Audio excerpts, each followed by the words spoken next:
It was just before dawn when Eli Carter heard the wind shift. Not the kind of wind that bends branches or kicks dust across the porch. No, this one carried silence. The kind of silence that makes animals freeze and wakes up old men who know better than to ignore it.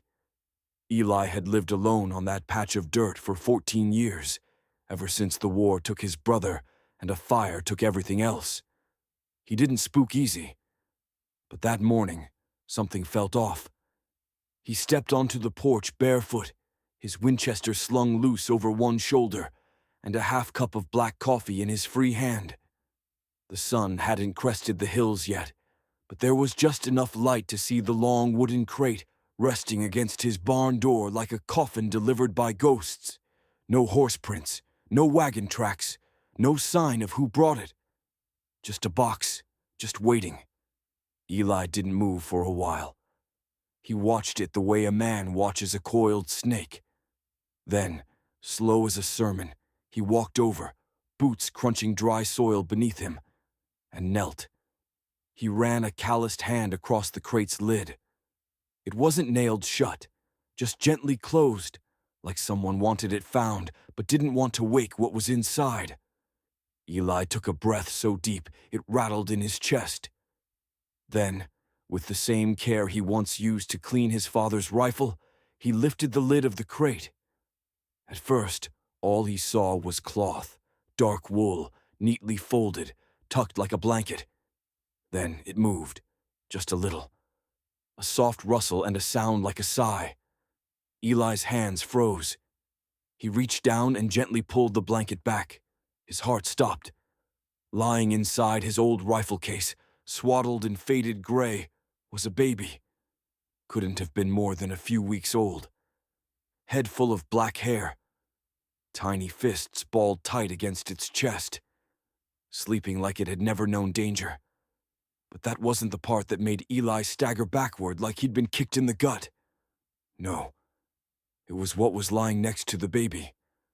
A single bullet, polished clean, glinting silver in the half-light. Someone had carved a name into it. Rough, but deep. Eli leaned in, eyes narrowing. He didn't want to believe it, didn't want to say it. But there it was, burned into the metal. His name. E. Carter. Eli Carter stared at that bullet like it was a ghost from his past come back to haunt him. He'd seen all kinds of warnings out here in the West. A rattlesnake nailed to a door, a hat full of blood left on a fence post, even a preacher's Bible tossed in a fire. But this, a baby tucked into the very case he used to carry death, and a bullet with his name on it. That was different. That was personal. His hands trembled as he reached down, lifting the bullet between two fingers. It was heavier than it should have been, not in weight, but in meaning. Someone had sent a message, and they'd used a child to deliver it. Eli looked down at the baby again. It hadn't stirred much, just a little flutter of lashes and a tiny yawn, like all of this. The storm, the mystery, the fear, was nothing but wind in the trees to her. And it was a her. He saw that now. A little girl, wrapped tight, placed with care, like whoever left her wanted her found, just not by anyone else. Eli's thoughts raced. Who would do something like this? Who even knew that rifle case still existed? He hadn't opened it in 7 years, not since he swore off the gun for good after the McAllister raid. After what he did, after who he became. He turned to the open barn door, staring out into the night. The wind had died, but the silence it left behind was louder than any storm. Someone had been here. Someone who knew him, knew where he lived, knew what haunted him. And they were telling him, "You're not done yet." He glanced back at the baby, now stirring softly, lips puckering like she was dreaming of milk. Eli bent down and scooped her up with rough, calloused hands that hadn't held anything gentle in years. She fit against his chest like she'd been born for it. And just like that, Eli Carter knew 2 things. First, his past had found him. Second, whoever carved his name into that bullet wasn't just coming for him. They were coming for her, too. Eli didn't sleep that night. He sat in his old wooden chair, the baby tucked into a nest of blankets in a drawer he'd emptied out and lined with wool. She didn't cry much, just tiny whimpers now and then, like she was still deciding whether this strange world was worth making noise for. Eli watched her with eyes that had once scanned the horizon for danger, now fixed on every twitch of her little fingers. He hadn't had a visitor in years, not since he buried his brother and locked the front gate for good. And now, this. A girl, a bullet, and no answers. By morning, Eli had already checked the whole property. No footprints, no horse tracks, no wagon marks. Whoever left that baby had done it quiet, and done it clean. But it was the note that kept gnawing at his gut. He hadn't touched it yet. It was still tied around her wrist with a thin blue ribbon, soft as silk, like something torn from a dress. He sat down at the kitchen table, unrolled the little paper with slow fingers, and read the words once, then twice, then a third time, just to make sure he wasn't imagining it. It said, "She's yours. Protect her, or they'll finish what they started." That was it. No name, no signature, nothing else. Eli's heart started pounding. Finish what they started. He knew exactly what that meant.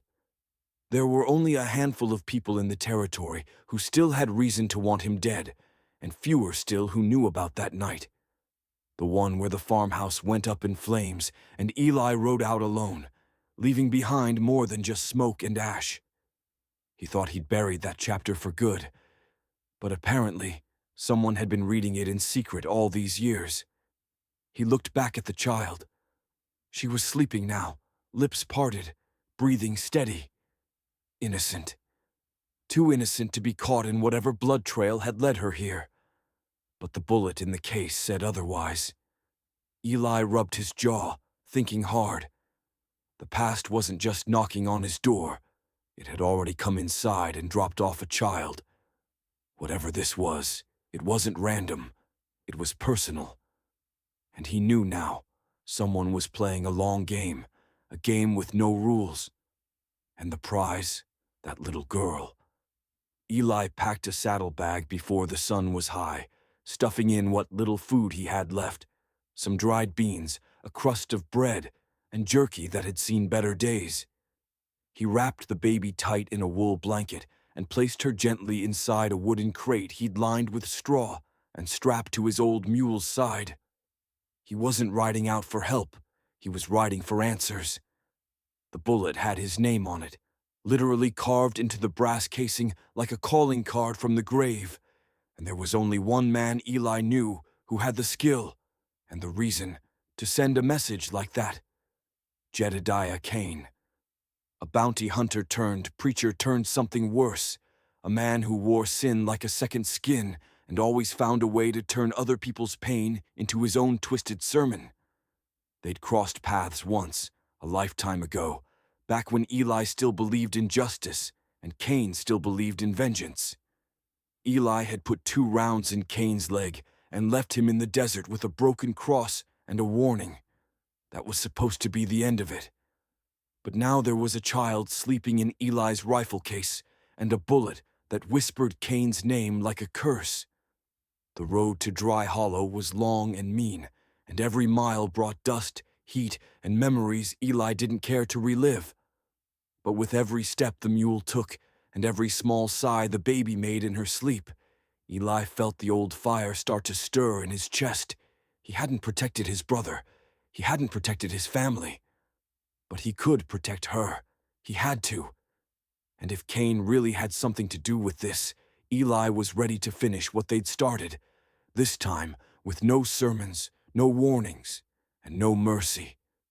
The sun was high and cruel by the time Eli reached the ridge overlooking Dry Hollow, a town so full of secrets, the wind itself seemed to whisper things it shouldn't know. He didn't ride straight in. Instead, he set up camp in a dry creek bed a mile out, fed the mule, and gave the baby a few sips of goat's milk from a bottle he'd traded for back in Trinity. She took it like she hadn't eaten in days, which she probably hadn't. Her little fingers gripped his thumbs so tight it made something in Eli's chest ache in ways he'd long forgotten. He stared at the rifle case where he'd found her, still stained with the dust from his barn, and at the bullet with his name, a message from a past he'd buried. Eli knew Kane had ties in Dry Hollow. A saloon girl once told him Kane passed through twice a year, always preaching something new, but leaving someone hurt behind. The man was like a storm, came in calm, left things broken. That night, Eli didn't sleep. He sat with the baby bundled in his arms and watched the stars come out one by one, like tiny eyes looking down, wondering what kind of story they were watching unfold. Eli whispered a promise to the baby, soft as the wind. Whoever left you, whoever sent that bullet, they're gonna wish they hadn't. And as the moon rose over the rocks, painting everything silver and strange, Eli started planning. Dry Hollow would give him answers. Or blood, maybe both. At sunrise, Eli wrapped the baby tight in a faded blue shawl that used to belong to his late wife, then saddled up and rode toward Dry Hollow with nothing but a pistol at his side and a knot in his gut. The town looked the same as it did 5 years ago. Dusty streets, crooked signs, and a silence that wasn't natural.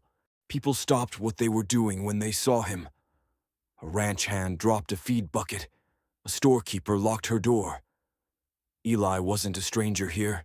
He was a ghost with unfinished business. He stopped in front of the saloon, tied the mule to a post, and walked inside. It smelled like whiskey and sweat, just like always. The piano was quiet, and the few folks inside stared at him like they'd seen a man ride out of his own grave. Behind the bar stood Clara, same red hair, same tired eyes. She looked at the baby first, then at Eli, and her face went pale. "You shouldn't have come back," she said, voice low.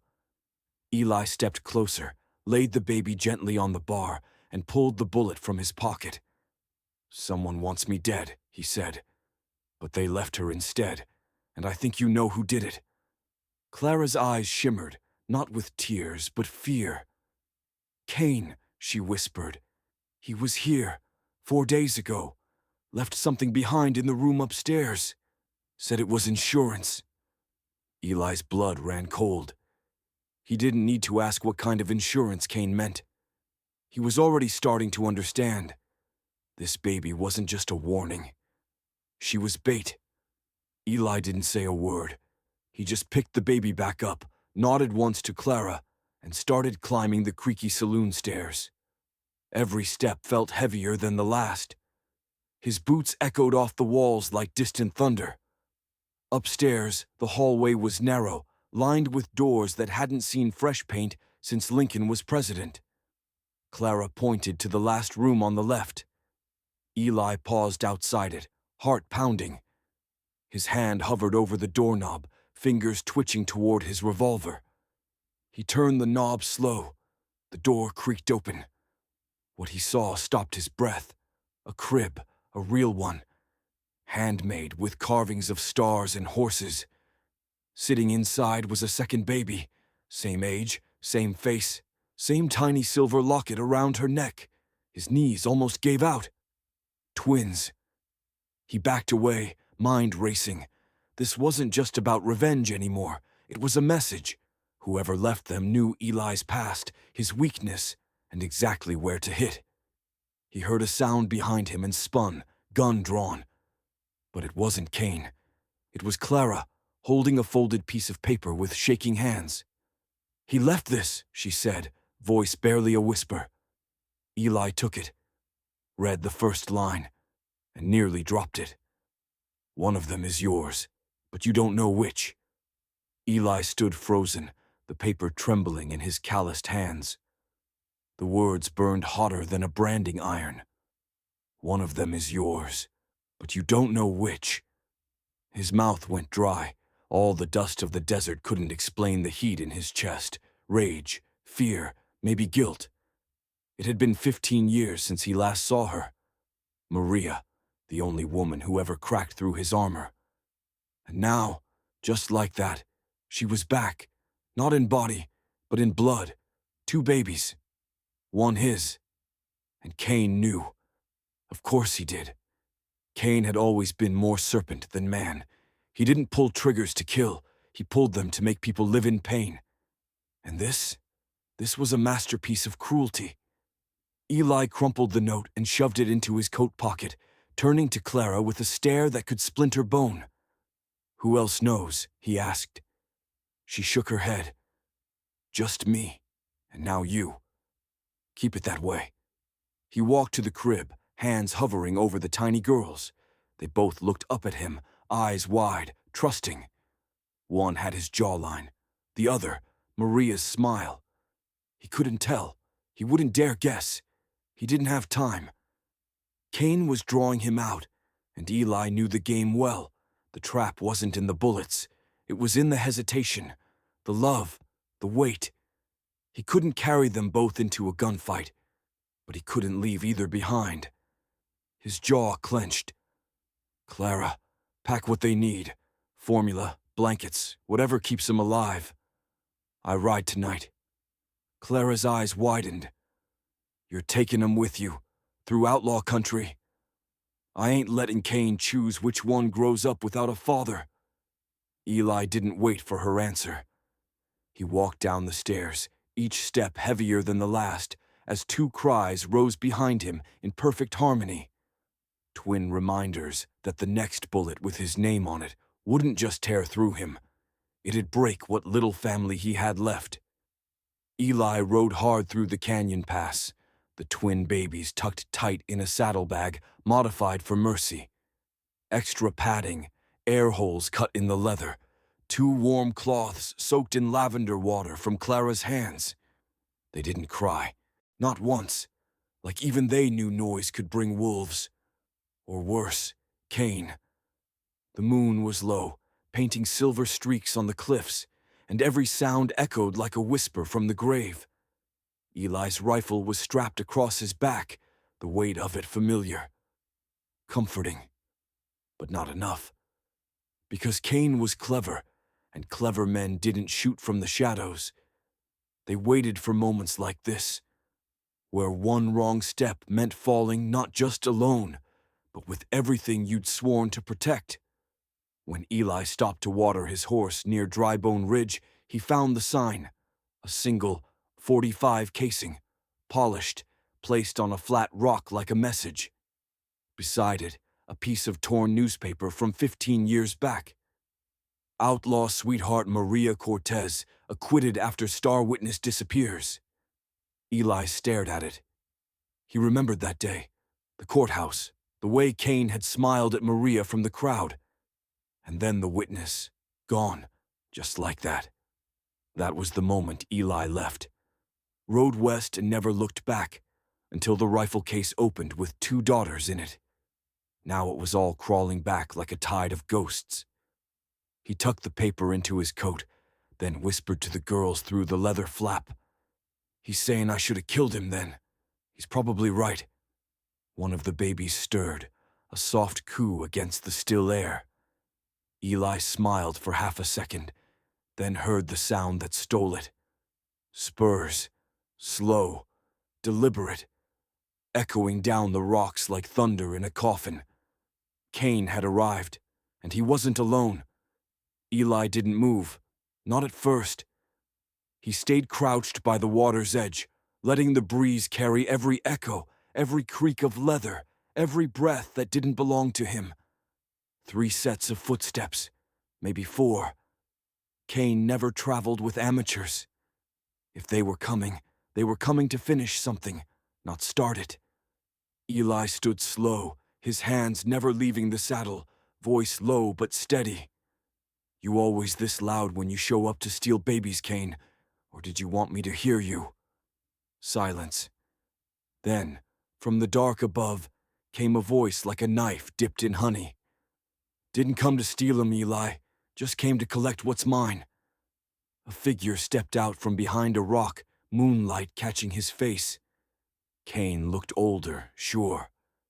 But the eyes, those hadn't aged, still empty, still sharp, still burning with that same twisted calm that could charm a banker or gut a preacher.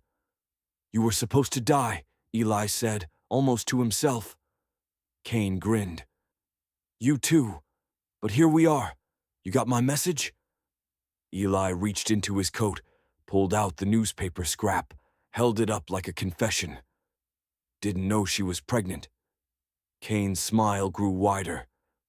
"She didn't either. Not till she was halfway across the border. She left me the girls and ran off with a silver-toothed gambler. Thought she could outrun blood." He took a step closer. "But I figured, if I couldn't raise 'em, maybe you could. For a while, just long enough for 'em to forget who they really belong to." Eli's hand hovered near the rifle. "Why now?" Kane's voice dropped, almost tender. "Because they turned one yesterday, and a bullet with your name on it was the only birthday gift I could think of." From behind Kane, 2 more men emerged, rifles drawn, eyes hard. Eli didn't flinch. He just whispered to the saddlebag again, "Hold on, girls. Daddy's got to remind the devil who taught him how to fight." Eli moved fast, faster than any man his age had a right to. His rifle came up like it was part of his arm, and before Kane's men could blink, the crack of a shot split the desert air. One of them dropped without a sound, dust rising around him like smoke. The second stumbled, hit in the leg, howling as he fell behind a boulder. Kane didn't duck. He just stood there, arms open, grinning like this was some kind of reunion. "There he is," he said, voice smooth through the chaos. "There's the Eli I remember." Eli's heart pounded, but his aim stayed steady. "That man died years ago," he said. "All that's left is a father." Kane tilted his head, amused. "Funny, I don't see any kids." Eli didn't respond. He couldn't. Not yet. Not until Kane crossed that invisible line, the one where talking stopped mattering. And then Kane stepped forward. That was enough. Eli fired again, but Kane dove, rolled, and came up with his own revolver. The shot grazed Eli's shoulder, spun him sideways. Pain flared, white and sharp, but he didn't drop the rifle. He just bit down and pressed back against the rock, keeping one eye on the spot where Kane had vanished. Dust. Wind. Silence. Then a voice, low and taunting. "You always were better with a gun than a heart, Eli. But you don't got the guts to shoot me. Not with those girls watching." Eli's blood ran cold. The sack, the rifle case. They were behind him now, exposed in the moonlight. Kane was circling, getting close. Eli turned, gun raised. But then something unexpected happened. A sound. Tiny. Software. A baby's cry. And not just one. Both girls waking at once, their voices rising into the night like tiny alarms. Kane froze. For just a breath. Just long enough. Eli didn't hesitate. He pulled the trigger. The shot hit Kane square in the chest. No drama. No slow-motion fall. Just a hard thud, a backward stumble, and then dust rising around his boots as he hit the ground, staring at the stars with that grin finally gone from his face. Eli didn't move for a long second. He just stood there, rifle still raised, breathing heavy through the pain in his shoulder. Then he dropped to his knees and crawled to the rifle case where the twins were now crying louder, scared by the gunshots and the yelling. He scooped them up, one in each arm, whispering gently, rocking them with the care of a man who had lost too much to ever take life for granted again. He sat there in the dirt, blood seeping from his wound, surrounded by silence, but the kind of silence that feels like peace. A few minutes later, he buried Kane with a single shovel, no words, no marker, just dust to dust. By morning, the law would come, asking questions. But Eli didn't care. Let them come. He had his answers already. The twins were safe. The bullet with his name on it had already been spent. And whatever curse he'd carried since the war, since losing his wife, since putting down that rifle for good, it was broken now. Sometimes redemption doesn't come with a sermon. Sometimes it comes in the cry of a baby and the sound of one last shot. If this story gripped your heart like it did ours, don't forget to hit that subscribe button. Because next time, we'll tell you what happened when the girls grew up, and the truth they discovered about their real father. You won't believe it.